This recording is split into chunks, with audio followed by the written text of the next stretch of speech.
I'm Maurice Powell. Welcome to A Little Light Music, Manx Radio's regular Thursday evening classical music hour. I'm going to start this evening's programme with the music of Ernest Tomlinson. Now, if Tomlinson's name is not familiar to you, at least one piece of his will be the Little Serenade, which is the introductory music to this series of programmes.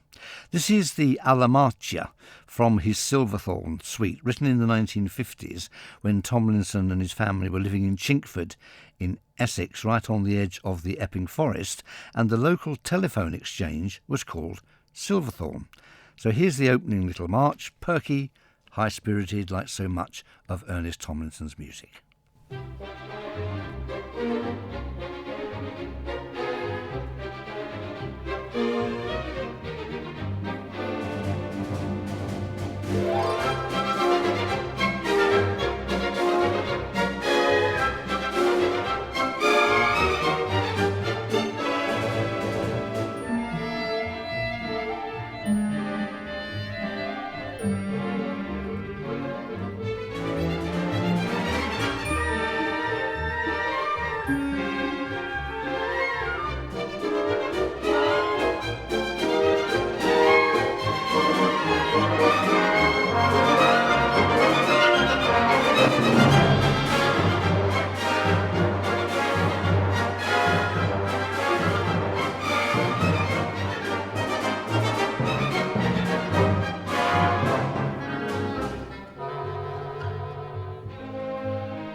So, ending with a crash and a bang there. Ernest Tomlinson, the Alla Marcia, little march there from his Silverthorn suite.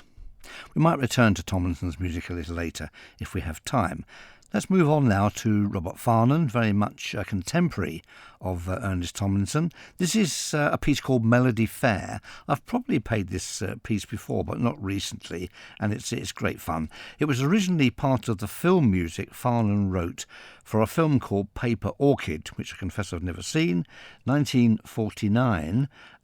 It was a crime drama. It starred Hugh Williams and High Hazel. Do you remember High Hazel? I just about remember her. Hyacinth Hazel O'Higgins was her real name, but High Hazel. The film is memorable, as far as I'm concerned, for a very early appearance of Sid James in a minor role.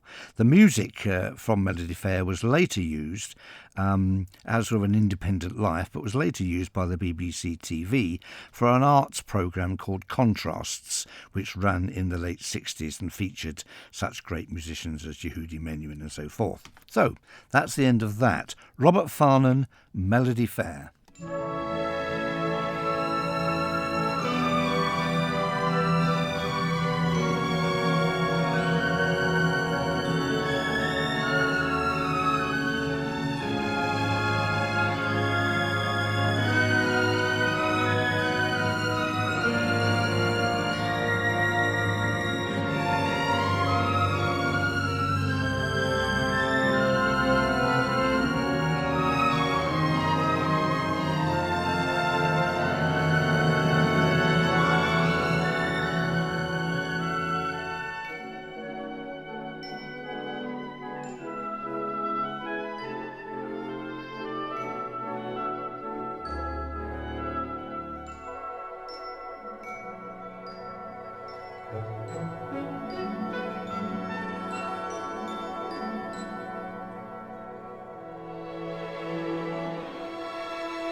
Robert Farnon, Melody Fair. And now the music of Charles Gounod, the writer of Faust, of course, and many other famous operas. And we're going to hear O Divine Redeemer, a kind of standalone religious piece which was immensely popular when it was written, sung by all the great singers. And we're going to hear our very own Karen Elliott, or Karen Johnson as she was in 1999 when she made this recording, to sing this wonderful piece. Karen Elliott, of course, extremely well known as one of the island's best loved singers, 6 times a Cleveland Medal winner, and now musical director of the Women in Song Choir, which she founded in 2012. I've worked with Karen on many occasions with the Symphony Orchestra, and I've always found her totally flexible, not at all a diva, and extremely professional, and wastes not 1 second in rehearsal. It's all you could ask for, really, from a guest singer. So, Karen Elliott, or Johnson as was, Gounod, O Divine Redeemer.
In very fine voice there indeed, Karen Elliott, our own Karen Elliott, in Gounod's O Divine Redeemer. Which leads us, by some strange route I haven't quite worked out yet, to Mozart, back to Mozart. And again, a movement from one of his piano concertos, which has somehow escaped my notice during this series of programmes. We're going to put that right now. This is the Romance from the Piano Concerto number 20 in D minor, one of Mozart's most dramatic piano concertos, and of course one of the best known. I guess everybody has a favourite Mozart piano concerto, or probably 2 or 3 favourite Mozart piano concertos. I think number 20 would be in my short list, along with the beautiful A major concerto number 23, and of course the great C minor concerto number 24. But I mean, there are 27 official piano concertos, and all of them have something miraculous in them. This was written in the sort of the mid-1780s, a period when Mozart wrote all of his truly great piano concertos. This one, I believe, was premiered at a Masonic lodge, and it may have been in the presence of his father, who was visiting Vienna from Salzburg at that time. We don't know what Leopold Mozart thought of this concerto. It's quite a disturbing piece, at least the outer movements are in many ways, but he doesn't record his thoughts about that. But he does say that during his sojourn in Vienna, nearly every day Mozart had his forte piano collected from his apartment and taken to some concert venue or other. So a very, very hectic period. And then, of course, not only having composed the concerto and then supervised its transport to the concert venue, Mozart then had to sit down and play it, which he often did, of course, from memory. So, the Romance from Mozart's Piano Concerto number 20 in D minor, and it's played for us this evening by no less than Alfred Brendel.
The lovely slow movement Romance from Mozart's Piano Concerto No. 20 in D minor, played there for us by Alfred Brendel.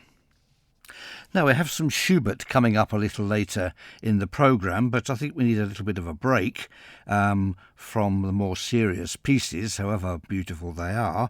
A little bit more of Ernest Tomlinson, I think. This is a little piece called Kettle Drum, which comes from his second suite of English folk dances, wonderful arrangements of old English folk songs. Now, these are amongst Tomlinson's most popular pieces, and in fact they're so popular that Ernest Tomlinson did resent them a little bit, because people always wanted to hear these lovely catchy rhythmic numbers, and avoided perhaps some of his more serious pieces, or the pieces that he certainly thought were more valuable. But there you go.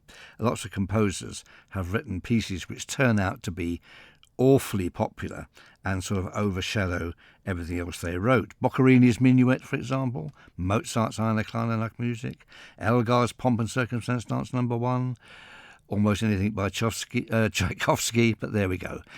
So, Kettle Drum by Ernest Tomlinson.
Charming little rhythmic piece there, Kettle Drum by Ernest Tomlinson. And now to sit back and relax for 10 minutes or so, I'm going to play some Schubert, and again, unaccountably, a piece I've never played in all of the programmes in this, 5-6-year-old series of programmes now. This is the Andante con moto, the slow movement of Schubert's unfinished symphonies. Possibly the most famous symphony ever written, almost certainly because it's unfinished, but it is in fact a marvellous work. Now, why is it unfinished? Well, musicologists have been arguing over this ever since it was composed. There's probably nothing very mysterious about it. There used to be an argument going around that Schubert left it unfinished because the first two movements were so wonderful that he could never match them. Well, I don't think Schubert would have agreed, because he in fact began to write a scherzo, a third movement for this work, which has survived and which we might just hear a snatch of, just to prove that Schubert never intended to leave the symphony unfinished. Lots of composers have left unfinished music. Mozart's Requiem, of course, unfinished because he died, but he also wrote a concerto for violin and piano and a concerto for violin, viola and cello, both of which he left unfinished, not to mention 2 or 3 operas which he left unfinished. So it's not unusual for composers to leave unfinished pieces, and the reason is usually pretty mundane. They were simply overtaken by events. In Mozart's case, he was writing so quickly and trying to fulfil so many commissions that if a work lost its immediate reason for being composed in the first place, such as a performance or something like that, then he would swiftly abandon whatever he'd written, even if it was an hour of music, and then move on to the next thing. And that's probably what happened with Schubert. Although we tend to think of him as a composer of symphonies, Schubert wrote more operas than symphonies, and it's quite possible that the prospect of an opera commission, which could mean fame and fortune in Vienna if it was successful, simply overtook the unfinished symphony. Whatever. Here's the slow movement, a truly miraculous piece.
The wonderful slow movement from Schubert's Unfinished Symphony. Now, just to prove that Schubert did intend to finish the symphony, I'll just play a snatch of what he left of the scherzo. He wrote about half the scherzo, and the whole movement has been completed by the musicologist Brian Newbold.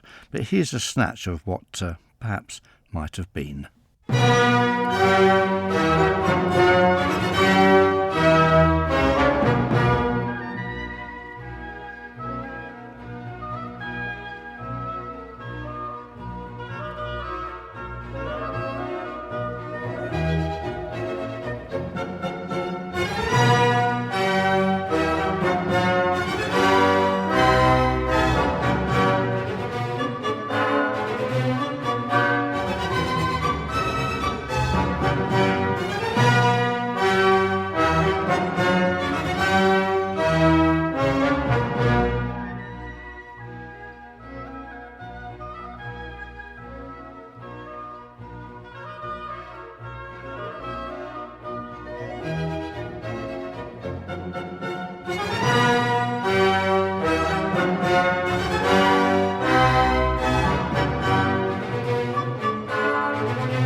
So just a snatch there of the scherzo of Schubert's Unfinished Symphony, which, as I say, was left as a sketch. Let's return now to the music of Ernest Tomlinson. I didn't really intend to play too much Ernest Tomlinson, but actually there's a rather attractive piece here which will come very nicely after that wonderful slow movement from the Schubert Unfinished Symphony. This is a piece that he wrote in 1983. It's called Kielder Water, the famous dam, of course, in Northumberland. And it was to commemorate the opening of that dam, which took 5 years to construct. And the music originally came from a documentary about the building of that dam. So Ernest Tomlinson's Kielder Water.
Lovely piece there by Ernest Tomlinson, the last we shall hear of him this evening, Kielder Water. And now let's return to the music of Robert Farnon, whose Melody Fair we heard at the beginning of the evening. Here's a perky little waltz entitled Little Miss Molly.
Charming little piece there by Robert Farnon, Little Miss Molly, which brings us to the end of the programme. I hope you've enjoyed the music I've chosen this evening. It's been fairly wide-ranging. A few pieces by Ernest Tomlinson, of course, one of the finest post-war composers of British light music. Robert Farnon, of course, the wonderful voice of Karen Elliott in that O Divine Redeemer of Gounod.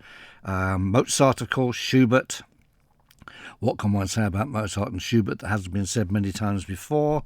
And that last little piece there, Robert Farnon again, Little Miss Molly. Let's play ourselves out then with something else of Robert Farnon's, something nearly everybody will recognise, I guess, the Colditz March. So until next Thursday at 9, goodbye.